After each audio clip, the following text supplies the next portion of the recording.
I'd like to welcome you to our LA showroom and this year's LCDQ Legends Celebration of Design. It's great to be back here in LA. We are very honored to again host a keynote event with Veranda Magazine. I have the privilege this morning to introduce to you Clinton Smith, the editor-in-chief of Veranda. Clint will be moderating this first keynote. Will be moderating this first keynote titled Page Turners. Clint, a native Texan and graduate of the University of Mississippi, is an award-winning journalist who has devoted his career to covering style, design, and decoration. His expertise in these matters, coupled with a passion for beautiful interiors and great design, is reflected in Veranda's continuing legacy for delivering the very best of home decoration, garden design, jewelry, art, and travel. Clint is joined today by a very distinguished group of panelists. It is my pleasure to introduce Brian McCarthy, Markham Roberts, and Windsor Smith. I'm also proud to announce the release today of our own book, The Art of Fine Upholstery. Thank you all for joining us today. I hope you'll have time following this panel to join us for a light brunch. I think I've gone on for long enough, so please everyone, join me in welcoming Clint, Brian, Markham, and Windsor.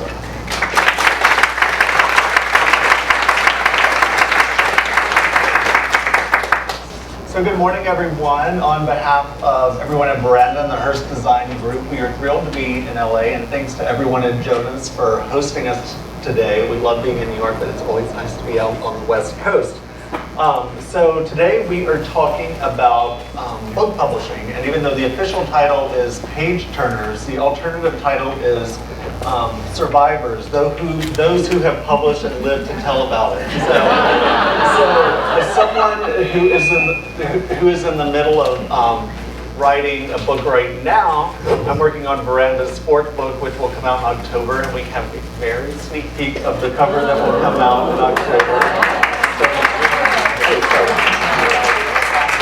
That's our shameless plug for today.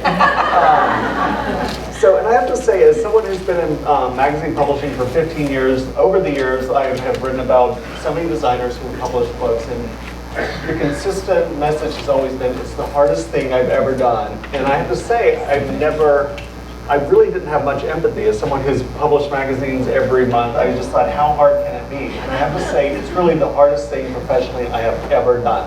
So hopefully our three talented designers today and also accomplished authors can share their insight about why it's so difficult and what you're really getting into. So without further ado, let me do a few brief introductions, beginning with Brian McCarthy. A former partner of the legendary design firm Parrish Hadley, award-winning designer Brian McCarthy graduated from New York City's Pratt Institute and has worked on projects around the world. In 2005, McCarthy designed the private quarters and refurbished the staterooms in Winfield House, the official residence of the ambassador to the court of St. James. Additionally, he has designed an array of stunning private residences around the U.S. His book, Luminous Interiors, was published by Stuart Tabori and Chang 2 years ago? Or 3? 2. Next up, we have Windsor Smith. Windsor is the founder and creator of Windsor Smith Home, and the Windsor Smith Home collection is widely known for her elegant interiors that are infused with a modern sensibility. In fact, Windsor was honored by Veranda as one of the top 25 design influencers in our 25-year history, and she has created beautifully layered homes and for leaders in the entertainment and business world. And her book, Homefront, Design for Modern Living, was just published 2 weeks ago, right? 2 weeks ago. Yeah. And last but not least, we have Markham Roberts. Known for his ability to work in any design vernacular, Markham brings a modern approach to classic design. His work is not defined by signature gimmicks or design trends, but rather by distinct refinement and subtlety. His monograph, Decorating the Way I See It, was published by the Vendome Press just 2 months ago?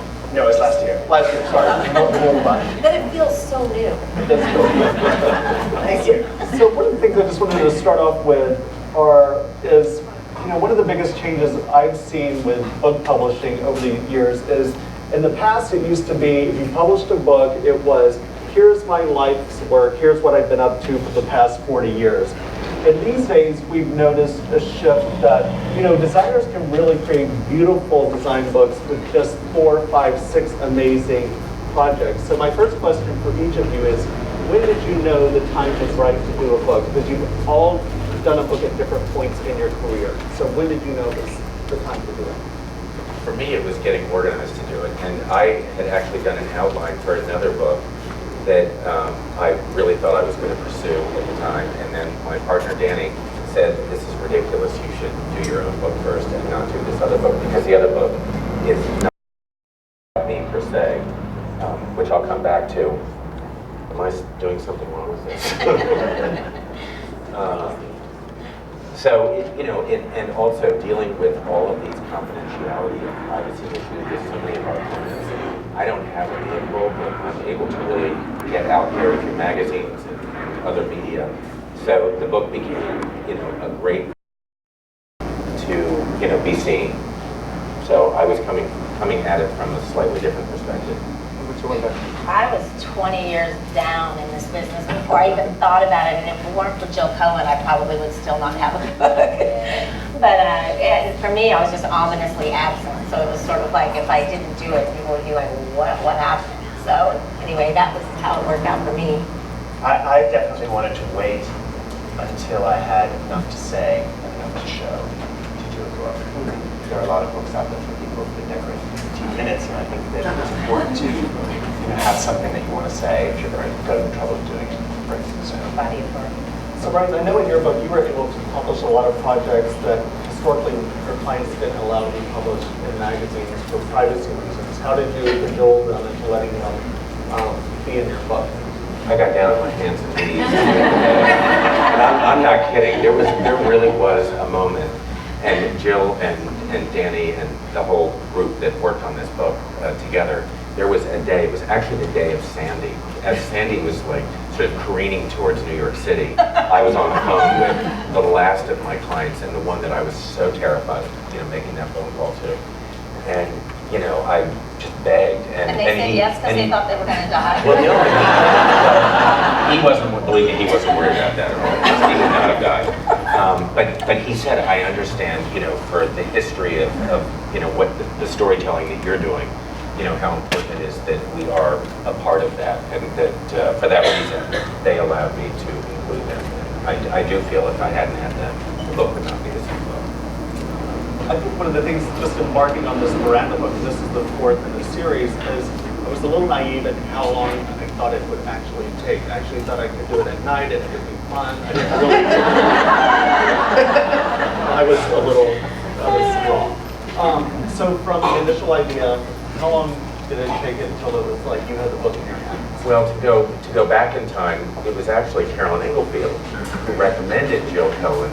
And so I'd say it was probably 3 years ago, Danny reached out to Jill, and best advice of all time, called her, spoke to her, and sort of got the backstory on, how to go about sort of putting a book together. And Jill said, first words, she said, make sure you have the photography. That's the most important thing. Jill came to me early on, and I, when she came, I had this like fabulous treatment. And to what you're saying, I had absolutely no pictures on the table, and she was like, "What? Like, I don't know. I'll come back next year, get your shit together, and we'll take a look at this and see if we have a book here." And so, but yeah, I would say 3 years, 4 years. Mark, how long was yours? It was about 1.5 years from when I met the publisher to when we had the sort of advanced copy running. And it's like a full-time job on top of it. It is a full-time job. So there were nights and weekends and many vacations. But, Yeah. And talking about photography, I think each of you approached it differently. You photographed everything, almost everything, with one photographer. And Markham, I think with your book, you photographed things, but you also pulled from I used pictures years worth that of had already been published when we did things with magazines, and so I had those pictures to use. And it was a little difficult getting some from Fernando Bengochea's estate, just because of the situations of his not being alive anymore. But other than that, it was fairly easy. And then I shot everything else with a new photographer that I hadn't done before. So another question for each of you. What did your books allow you to say that, again, all of you have been published in magazines over the years, but what did you want to say that perhaps the magazines had not been able to tell over the years? For me, it's just showing the breadth of work. that I've done, which, As a you know, whole. as a whole. Because what I do is not one thing. And so it's not at all about branding for me. It's really about, you know, the moment with the client, creating these environments that speak to them and they don't speak to a fashion or it's their fashion, let's say. So it's, you know, it's coming at it from a different point of view. So it was for me telling that story. And in the book, each chapter, and I know this will come back to another point of questioning, but it really does talk about each, you know, project as its own story. For me, I'm always talking about, you know, how things are changing in design, and that's hard to articulate in magazines. In a 500-word story. Right, exactly. So for me, it was all about, you know, talking about how paradigms are shifting in design and how to illustrate that through great images, but really, you know, drilling down on, you know, how architecture and design is changing and how as designers we have this incredible responsibility to create something that that families aren't necessarily going to create for themselves through beautiful design. So that's kind of hard to show in a picture without having, you know, the words or your own words to explain it. When you do a book, it's completely self-indulgent. It's your thing. And, Yeah. you know, when you're doing a story with a magazine, they often have a point of view that they want to do, and often it's to share something that readers can take home with them, etc. I don't know how decorators ever got to be the ones who are expected to give sort of pithy advice for free. I mean, imagine calling your lawyer and asking for some advice. So American Lawyer magazine. You get to talk about whatever you want to talk about, and often you get to explain more. It's not just a magazine maybe shoots a picture that you would have shot something else or whatever it is. It's really your baby, and you get to decide, which is nice. So producing a book can be somewhat of a solitary experience, but it also, on the other hand, it also takes a village of people to help put it together. You know, sometimes there are writers, ghost writers, sometimes you're writing it yourself, photography editors, photographers. What sort of teams did each of you have to help get your book out the door? Dream team. Really. I mean, you know, very lucky because Jill, with all of her experience, you know, kind of paved the way, you know, for the process. For me, actually, I have to say it was extremely easy. I mean, we had a great writer who we worked with, and, you know, great photography. You know, it was just like, it was just perfect. I mean, really, it was just perfect. So I didn't really struggle with it in that sense. Had we not been organized, having said that, had we not been organized, then it would have been a nightmare if we were trying to catch up and reshoot and, you know, do all of that. But we had so much information going into it that we could pull from that it was more a question of editing rather than you know, selecting and finding. Yeah. I mean, in case you guys haven't noticed, the person in the room to rub up against is Owen. She's our lucky charm. She's our lucky charm. I have, you know, similar experience. You know, she just assembled such a great team, and I mean, I always say she's part shaman because she has to actually sort of look at each artist individually and say who is the right, you know, sort of group and cast of characters for this book. And so, you know, to her credit, that's it makes it a lot easier than if you're trying to. It's not like your animals where you're trying to like put all the pieces together yourself. You know, Jill's really kind of there for you in that front. I was really lucky. My publisher at Bondum, they're great. Mark McGowan is great, and my editor Jackie was great. I would say that I could not have done it without my boyfriend James, who's not here, but you know, he put up with me for all that time. He helped me shoot everything. He helped me decide what to do. That's nice. So it was very, very nice. And we fought all the time. But it was very, very good. Very good. What were the fights? Make the picture bigger, make the picture smaller? Hurry up! I want to hear about the makeup. Forget the It's fight. stressful. You know, when you have to go back into a client's home, Yeah. and you're trying to shoot something you did 3 years ago, you know, things have moved around a little bit, and you have to sort of politely kind of push them back and get the picture and get things back and get it out. I broke one thing. I've never broken anything. I broke one thing, and I just felt terrible. But What were some of the hiccups along the way? I'm sure there were a few bumps. Well, I think just, you know, as Markham is saying, getting back into these clients' homes and, you know, preferably doing it when they're not there because, you know, the staging and the styling and the flowers and the, you know, just kind of moving things around, you know, for most clients to live through that and see how things get composed for the shoot it's very different than just walking into a room. Having said that, though, Fritz is amazing because Fritz is a photographer that really does shoot rooms as they are.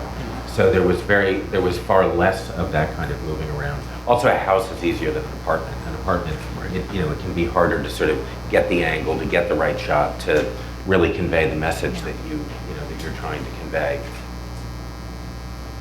Hiccups? Gosh, for me, it's just so surprising, and how difficult it really is. I think the editing pieces of it, I don't know, I guess the hiccup was I didn't really think when I was photographing all these various projects that they were ultimately going to be together in a book. So I think the hiccup or the biggest challenge for me was I had a smorgasbord of photographers. So where you have sort of one point of view, it makes that book beautiful and cohesive. So to take so many different varied photographers and their style and their sort of interpretation of the spaces and the light, to make that blend into something cohesive and beautiful. I mean, that's the gift of Doug Tershon, really. So that was the biggest challenge for me, was sort of integrating all of that and have it look like a cohesive whole. Is that a hiccup? That's a hiccup. I don't know. I don't know about hiccups either. I mean, there was no point when they called and said, okay, the publisher in China, the factory's burned down or something like that horrible. The boat sank with the new stock on it. But the most difficult part was getting everything shot in all these different venues. And clients don't often understand when you want to maybe take away 48 of the 50 pictures of their children that are in a room. They don't always get that. Right. I did have a hiccup. I went back into the house, much like what you said, and one of my clients was an art collector, and he had replaced this, incredible Rothko with this photograph of sort of like a whole family naked in a pool. That was the cover? I went, family portrait? It was so that was challenging, getting that out of the room and, Rothko back in it. Could you superimpose this? Yeah, I was like, wow, this is a challenge. Yeah. But I talked my way through it. Yeah.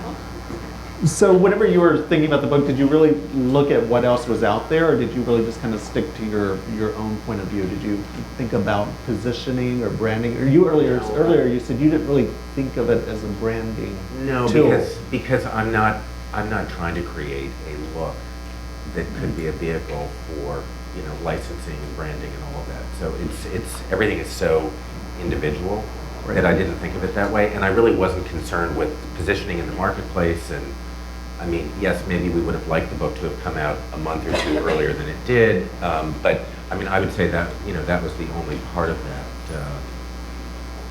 aspect of doing it. And Windsor, with your book, that has really helped reinforce several of your licensing deals that are new for you.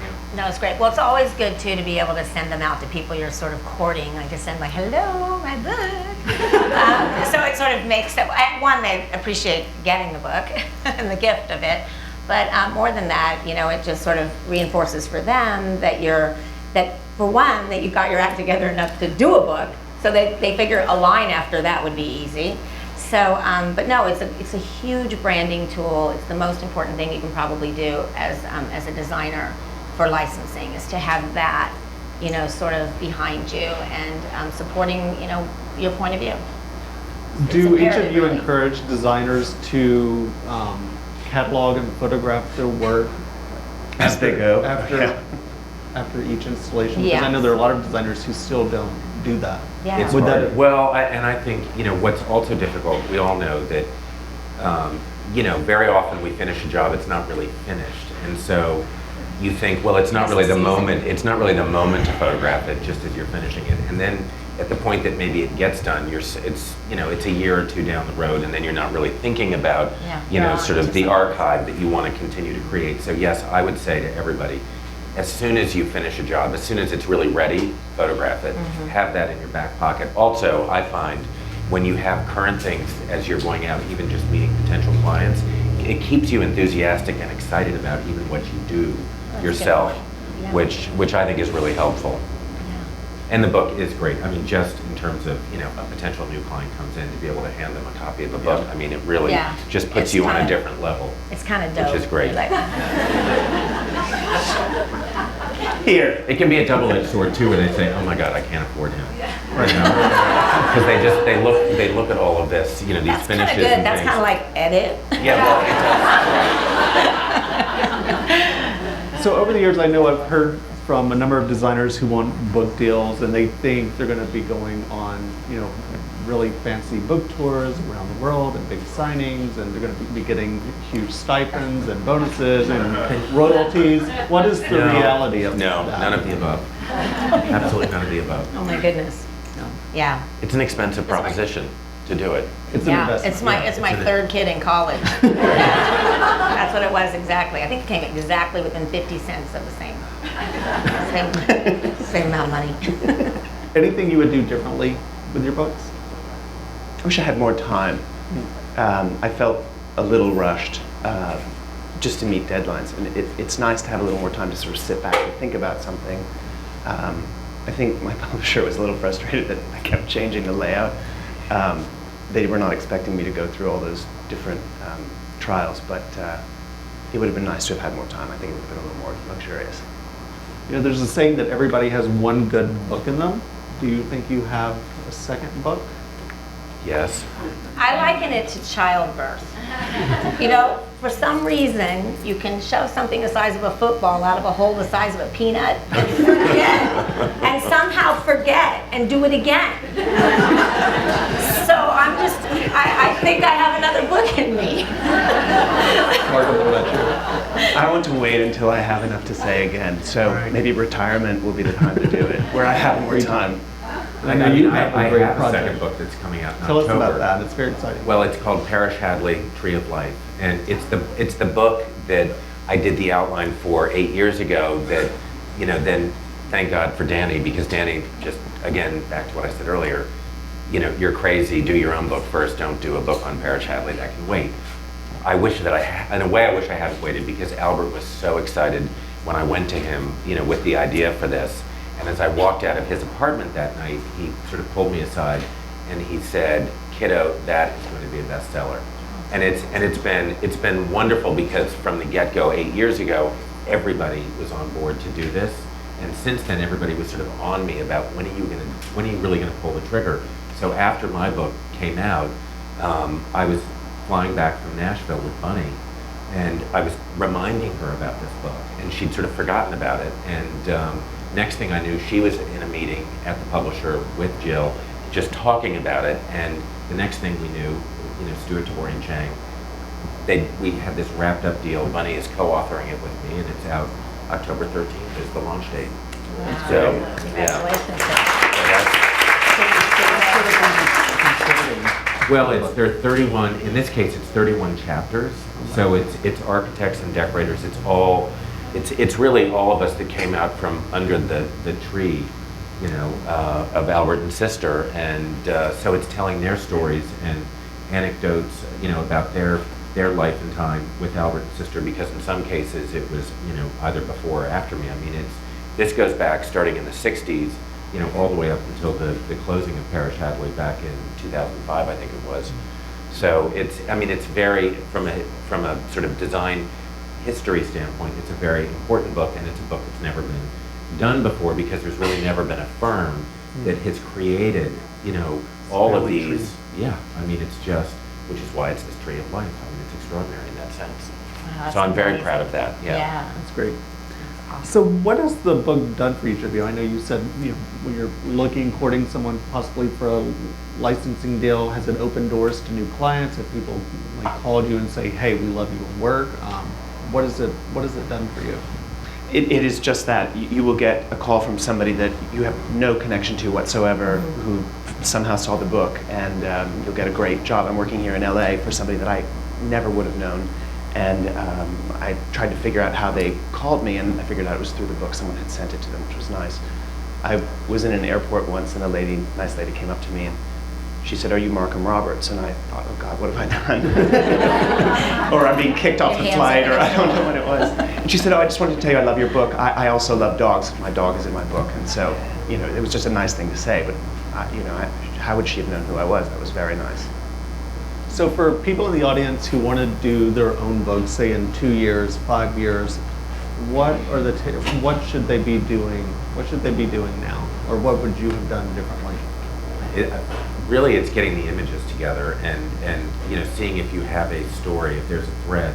I mean, in my case too, what was also interesting as the book was being sort of compiled, initially I didn't really want a book that was going to be chapters, but because all of my projects are so unique to themselves, there was no way to sort of organize the book without it being, project by project. So it's, it's kind of a natural evolution, I think, but you really just have to have the information, that you can really look at it as a whole and see whether you have enough to tell the story. I think it's sort of creating, a Pinterest page of all the elements that sort of speak to you and start creating your own collage. And I think that starts to inform the direction of the book. Sort of things that I thought at the beginning would, find a place there, suddenly, it just sort of starts shifting around and you get to your point of view. And it's always a good idea to do that a little bit before Jill comes. And so when you were working with your book designer, did you have fonts that you liked and typefaces, or were you really open to what they wanted to present? I defer to people who know a lot more about that than I do to do that and kind of get to something. I did too. I mean, we would try different things, and I definitely had a very immediate, strong reaction to yay or nay, but I didn't go in with any idea about what exactly I felt it should be. I knew what I wanted for the most part, and they certainly showed me different things and helped focus me. That was really the best thing that they did for me. But the advice to somebody who's thinking about it is to really think about what you want to say, because that's what I didn't do beforehand, and that's what I spent most of the time on since I wrote it. And don't you have a question that's what's the hardest part about it? Yeah. I'm going to save this for that then. No, go ahead. What is it? What's my next question?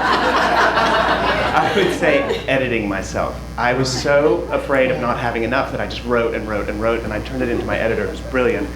And she looked at me and she's like, honey, we don't have this much space. You need to take this back and cut it in half. And it's very easy to edit someone else or something else. It's very difficult to edit yourself. It's very difficult, yeah. Even a good editor an editor has a good editor. So what was the hardest part for you? I think, because it was written first person, the hardest part for me was getting to a writer that I felt like the chasm was narrow enough, or someone who understood me enough. And I ended up using for the text Meredith Strang, a gal who has worked with me for 15 years. She's a historian from Brown, and she just had this incredible, these great, what I love most about her is that she was on Jeopardy twice. So I thought, that's my girl, but I wanted these like anecdotes, and I wanted it to be fun and playful, and I found that, that a book for me to do that was just kind of flowery prose would not go over well, and so I wanted to do something that felt authentic, and I am one to say, what if there wasn't a dining room? So I wanted a writer that really could help me, speak in that way, and so the words, the words. It's getting your voice across, which I think is the hardest thing, and so it's to go back to when you have to edit what you're saying. Which in my case, we had Mark Crystal, who did an amazing job, but he would sometimes interpret for me in a way that didn't sound like me, so then you'd go back and you'd be sort of, not rewriting, but sort of putting it back into, your way of thinking and seeing and speaking. And I think that was the hardest part for me. And I think there are a handful of designer monographs out there that are just purely 100% photographs with no words. But I think publishers these days, unless you're self-publishing, aren't going to allow you to do that as much as you would like the words to, the pictures to speak for themselves. I love reading it. Yeah. All the books that I buy, and I buy a lot of books, I really enjoy the text. I get a lot out of that. No, I love to read books too, and if you go all the way back to Elsa the Wolf, there weren't any pictures. It was just talking about lifestyle and about design, and you were there. You were there in your mind. You painted your own images of those, lovely pale blue painted walls, And so I love this, you know, I'd like to see books move that direction more selfishly, because I want to hear what the designer has to say about, you know, how they conceived of that idea, or how that room felt and how they felt about the room when they were done with it. So I'd love to see more of that. This is funny too, because it makes me think there was a book that was going to be done on LCDQ, which Albert was asked to illustrate. And I remember going into the office one morning, and Albert was sitting at his desk, and he called me and he said, "I can't do this. I simply can't do this." He said, "Every time I look at a room that LCDQ, you know, did the furniture plan for, I want to rearrange all the furniture. I simply can't draw this the way she did it." And it was hysterical. I mean, because she was, you know, she was such a turning point, you know, at that time, sort of making it, you know, as we know it today. But it was just so funny that, you know, Albert was struggling, you know, being the great editor that he was too, you know, trying to keep it true to her. Well, thank you. Thank you. Thanks for having us. Thank you so much.